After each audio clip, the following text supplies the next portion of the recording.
নমস্কার, কেমন আছেন আপনারা? আশা করি ভালো আছেন। ভালো থাকুন, সুস্থ থাকুন, এটাই ঠাকুরের কাছে প্রার্থনা করি।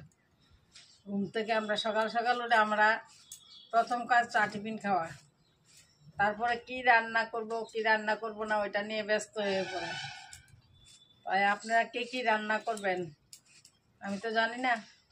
আমি আজকে লাউ দিয়ে মাছের মাথা দিয়ে রান্না করব। লাউ কেটে নিয়েছি, অর্ধেক কেটে নিয়েছি, পুরোটা তো আপনাদের সঙ্গে শেয়ার করতে পারবো না, কারণ ভিডিওটা অনেক লম্বা হয়ে যাবে। তাই ছোটো করে করলাম। লাউ দিয়ে মাছের মাথা দিয়ে করব, মূলো দিয়ে ছোটো ছোটো কুচি কুচি করে কেটে শুকনো মাছ দিয়ে করব। তা আপনারা কে কী রান্না করবেন?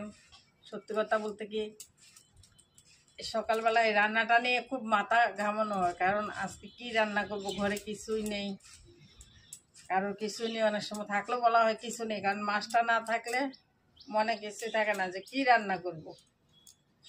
সেটা আমারও হয়, প্রত্যেকের ক্ষেত্রে সেটা হয়, আমিও জানি। তারপরও গুছিয়ে নিতে হয়, এটা দিয়ে এটা করব, এটা দিয়ে এটা করব, এরকমভাবে গুছানো হয়। আর না গুছালে তো রান্না করে কিছু না কিছু করতেই হবে। আর রোজ রোজ তো বাজারে যাওয়ার জন্য লোক থাকে না, যা থাকে তাই রান্না করতে হয়। তা আসলে সকালবেলাটা হলে মাথাটা নিয়ে ব্যস্ত হয়ে পড়ি। আজকে মূলা দিয়ে শুকনো মাছ দিয়ে করব। আপনারা শুটকি বলতে পারেন বা যেটাই বলে থাকেন বলতে পারেন। আমি কিন্তু শুকনো মাছ দিয়ে মূলা দিয়ে একদম কুচু কুচু করে কেটে খুব ভালো লাগে। আপনারা খাইছেন কিনা আমি জানি না, আমি সেটা করি। আমি সবসময় করি, মানে এই সিজন আসলে আমি মূলো দিয়ে শুকনো মাছ দিয়ে কুচু কুচু করে খুব ধন্যবাদ দিয়ে খুব টেস্টি হয় খেতে। আমার কাছে ভালো লাগে, আপনাদের কাছে কেমন লাগে আমি জানি না। তবে আজকে মাছ নেই, তার জন্য শুধু মাছের মাথাটা আছে। মাথাটা দিয়ে লাউ দিয়ে রান্না করবো। লাউ কেটে নিলাম, এখন মূলাগুলোকে কেটে নেব। মূলাগুলোকে ঠিক এরকমভাবে কুচু কুচু করে কেটে নেব, এইভাবে কেটে নেব। কেটে নিয়ে তারপর শুকনো মাছ দিয়ে করব। এইভাবে শুকনো মাছ দিয়ে খুব ভালো লাগে খেতে।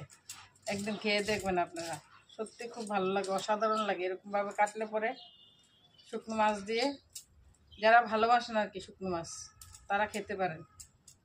আমি খুব ভালোবাসি এটা, সত্যি কথা যেটা সবাই ভালোবাসে, আমরা পরিবারের সবাই ভালোবাসে এই জিনিসটা। তাই এটা করব শুকনো মাছ দিয়ে। এরকমভাবে করে কেটে নেব সবগুলো মূলা। সবগুলো কাটবো না, কারণ এতগুলো মূলা কেউ খাবে না।